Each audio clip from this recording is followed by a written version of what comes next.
आज जैसे कि हालात हो गए और वाकई में ये बहुत बड़ी परेशानी का जरिया है कि लोगों को बाज लोग उनके जहन से खेलते हैं और इस तौर पर इस्तेमाल करते हैं कि बुजुर्गों का नाम, बड़ों का नाम अगर लेते हैं तो अपनी रोटी सेकने के लिए लेते हैं, अपनी रोटियां सेकते हैं, असल मसले से लोगों के जहन को हटा देते हैं।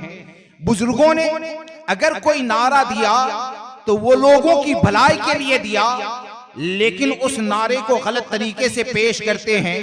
जैसे कि आजकल ये देखा जाता है कि भाई कुछ भी करते रहो, चाहे नाचने वाले बाबा के साथ जाओ, मसलके आला हजरत का नारा लगाओ और फिर ये कहो कि हम किसी का रद्द न करेंगे और मसलके आला हजरत पे कायम रहेंगे।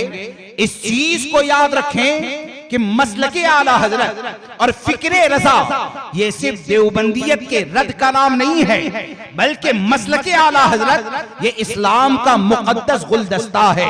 मसलके आला हजरत ये है कि जहां पर देवबंदियत का रद्द होता है, वहीं पर अगर कोई बेशरा पीर अगर शरीयत का मजाक उड़ाता है, उसके करीब जाने वाले को अगर शरीयत से दूर करता है, तो मसलके आला हजरत ने ये नारा नहीं दिया कि अपने पीर को छोड़ो मत, दूसरों के पीर को छेड़ो मत। ये नारा इस माने में हमारे बुजुर्गों ने दिया कि जितने भी शरीयत मुतहरा के पाबंद पीरान इज़ाम हैं, उन पीरों को कभी भी छेड़ना नहीं है, उनकी ताजीम करना है।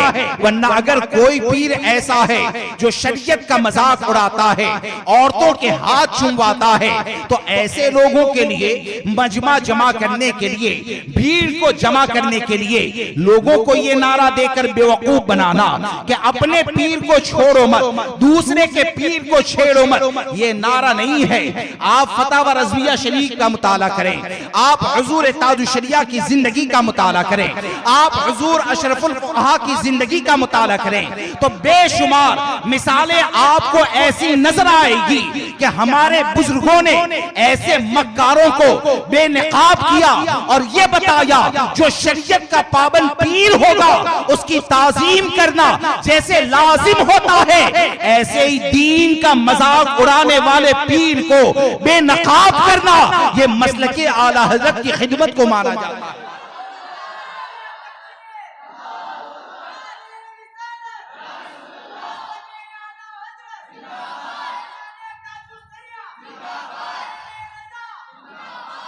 इसलिए हम पीरान इज़ाम, और साफ बात कहूं, साफ बात कहता हूं क्लियर, कि हम ये नहीं कहते हैं कि दुनिया में ताजुशरिया और मुहद्दिस कबीर ही पीर हैं, उनके अलावा कोई पीर है ही नहीं। ये रिकॉर्डिंग बात हो रही है।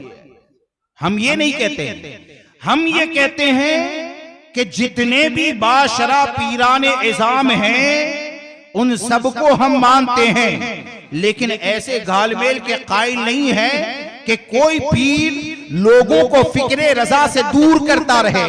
कोई पीर अपने मुरीदों के साथ 15,000 का मजमा लेकर आए और हम जानते हैं कि ये तो निजी महफिल में आला हजरत का बागी बनाता है, हम ये जानते हैं कि ये निजी महफिल में जाने वालों को देवबंदियत और वहाबियत से करीब करता है, तो 15,000 के मजमे के चक्कर की लालच में हम कभी ऐसे कमीनों को पीर बनाकर लोगों के सामने पेश नहीं करते हैं।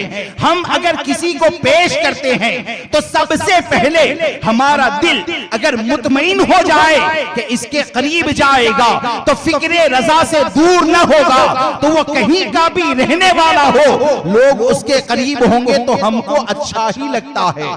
लेकिन शर्त ये है कि मसलके आला हजरत का पाबंद, मसलके आला हजरत का पाबंद। अजीब तमाशा बना दिया भाई, अजीब तमाशा बना दिया। लोगों को बुजुर्गों की तालीमात को तोड़ मरोड़ कर पेश करते हैं, बुजुर्गों की तालीमात को, और आला हजरत का नाम। मैं ये नहीं कहता, अल्हम्दुलिल्लाह ये फकीर भी खाता है, आला हजरत ही का सदका खाता है।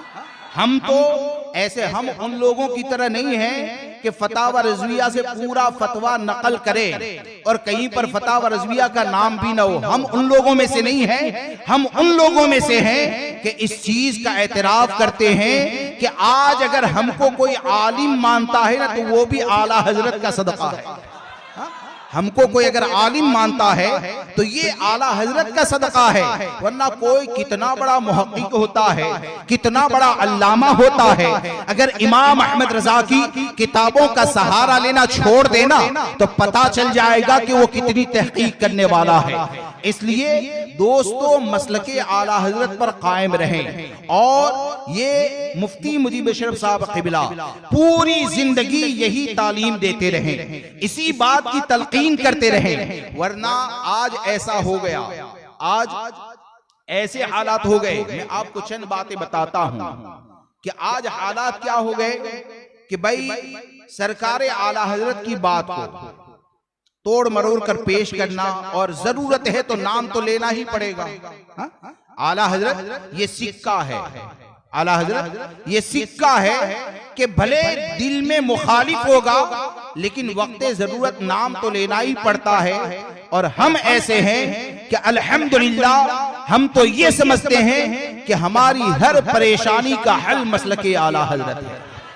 हमारी हर परेशानी का हल ये मसलके आला हजरत है, ये फिक्रे रजा है। अब यहाँ पर आप देखें कि जैसे कि आज चलता है, मैं जो उलमाए हक है ना, बार बार कहता हूं, मेरी बातों को असल में तोड़ मरोड़ कर भी बहुत पेश किया जाता है। बस मैं तो अल्लाह की बारगाह में यही दुआ करता हूं कि अल्लाह तबारक व तआला जितने भी उसकी बारगाह के महबूब बंदे हैं उनकी बेअदबी से बचाए और बेअदबों की सोहबत से बचाए। मुझे किसी से अवार्ड नहीं लेना है, मैदान महशर में पता चलेगा कौन किससे मोहब्बत करने वाला है, हमको उससे कोई लेना देना नहीं है। मैं आपको ये कहना चाहता हूं कि आज हालात क्या हो गए कि भाई आला हजरत का नाम लिया, अब कोई कहता है मेरे मोबाइल में आला हजरत की इतनी किताबें, पब्लिक बेचारी मुतासिर हो जाती है और फिर एक मैसेज बनाकर डाल दिया जाता है कि भाई देवबंदी वहाबी के हवाले से जो बहुत ज्यादा सख्ती की जाती है ना, उसमें नरमी करें, नरमी करें। और फिर क्या, इरशाद आला हजरत, इरशाद आला हजरत, और वो आला हजरत का इरशाद है लेकिन उसका जो माना है उसे बयान करो ना, तोड़कर क्यों पेश करते हो। जैसे कि आला हजरत की बारगाह में एक मुजब्जब किस्म का आदमी आया, यानी शक वाला, वो ये सोचता है कि देवबंदी सही है या सुन्नी सही है, ऐसे शुकूक व शुबहात वाला आदमी आया तो जाहिर सी बात है वो तो हमारे पास भी आएगा तो समझाने की कोशिश करेंगे ना। तो आला हजरत के पास वो आया, आला हजरत ने नरमी से उसको अकायदे अहले सुन्नत व जमात के हवाले से समझाया। तो अल मलफूज शरीफ में ये लिखा कि ऐसे लोगों के साथ नरमी करना ये फायदा देता है, ऐसे लोगों के साथ नरमी करना ये फायदा देता है।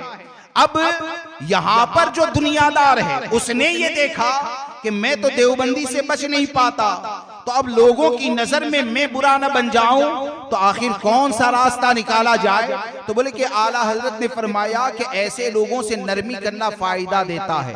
मेरी बात को गौर से सुने, उसको समझें। पहली चीज तो ये कि क्या आला हजरत ने अवाम से कहा था कि नरमी करें? आला हजरत ने जब कोई बीमार होता है, भाई बीमार होता है तो उसका इलाज डॉक्टर करता है ना, या किसी के पास भी भेज देते हैं। किसी को कैंसर हो गया और जो भी आया उसके हवाले केस कर दिया। पहली चीज तो ये कि ये अवाम के लिए नहीं है कि नरमी करें, और दूसरी चीज ये कि किसने नरमी की और फायदा दिया ये भी तो देखें। अपने वक्त का मुजद्दिद नरमी करने वाला है, और तुम्हारी और हमारी हैसियत क्या है, हमारे पास इल्म क्या है, हमारे पास दलाइल क्या है, उसका भी तो जायजा लिया जाए। लिहाजा दोस्तों इस चीज को याद रखें कि सख्ती के साथ सरकार सैयदी आला हजरत फाजिल बरेलवी रदी अल्लाह तबारक व तआला की तालीमात के ऊपर कायम रहें और इन चीजों को छोड़ें। आज तो हो ये गया, आज तो और हकीकत में मौलाना इतनी परेशानी का जरिया है कि आज दाढ़ी मुंडवाता है, देवबंदियों के साथ नाश्ता करता है, सब कुछ ताल्लुकात हैं, लेकिन वर्कशॉप के ऊपर उसके लिए दीन की खिदमत का एक ही जरिया हो गया, और वो जरिया क्या है? मैं जिसको चाहता हूं उसका नाम ऊपर क्यों, फला का नाम नीचे क्यों, इसका नाम छोटा क्यों, इसका नाम बड़ा क्यों, बस यही। और वो ये समझते हैं कि ये हमारे पीरान इज़ाम से सच्ची मोहब्बत की दलील है। इस बात को याद रखें, दुनिया का कोई पीर कितना भी बड़ा हो, अल्लाह तबारक व तआला ने सबसे बड़ा मकाम और मर्तबा अगर किसी को अता फरमाया है तो वो हमारे आका को अता फरमाया है, हमारे आका को अता फरमाया है। नाम को लेकर किसी को भी गुस्ताख कह दिया जाता है तो क्या उस वक्त अब्बा मर जाते हैं जब देवबंदियों के साथ बैठकर चाय पीते हो? देवबंदियों के साथ बैठते वक्त और चाय पीते वक्त या नाश्ता करते वक्त इस चीज का एहसास नहीं होता है? कह रहे सबसे पहले, और इस चीज को याद रखें कि हुजूर की जात वो है कि मसलके रजा ये कहता है कि दुश्मने अहमद पे शिद्दत कीजिए, मुल्हिदों की क्या मुरव्वत कीजिए। आज तो ऐसे नमूने पैदा हो गए जो आला हजरत का नाम लेते हैं और ये कहते हैं कि मौजूदा वक्त में देवबंदी का नाम लेकर रद्द करना ये मेरे मुताले के खिलाफ है। मैंने दीन और सुन्नियत की खिदमत का जरिया जो समझाना वो ये समझा कि हम किसी का नाम लेकर रद्द नहीं करेंगे। तो अरे कम से कम बेवकूफ, क्या आला हजरत से बढ़कर तेरा मुताला हो गया? आला हजरत के नाम की जब रोटियां खाते हो तो इमाम अहमद रजा के फिक्र की बुनियाद पर जब तुमको कौम चलाती है तो याद रखो कि मसलके आला हजरत ये है कि इमाम अहमद रजा रद को इतनी अहमियत देते थे कि मेरा इमाम ये कहता है कि जिक्र उनका छेड़िए हर बात में। इस टॉपिक उस टॉपिक की बात नहीं, जिक्र उनका छेड़िए हर बात में। छेड़ना शैतान की आदत कीजिए। वो शैतान कौन है? वो शैतान वो जो गुस्ताखे रसूल है, वो जो गुस्ताखे सहाबा है, वो जो गुस्ताखे अहले बैत है। इन लोगों को छेड़ना आदत बनाए। तो इसलिए याद रखें कि हमारे जो बुजुर्गों ने तालीमात अता फरमाई है सही माने में मसलके आला हजरत के ऊपर कायम रहे।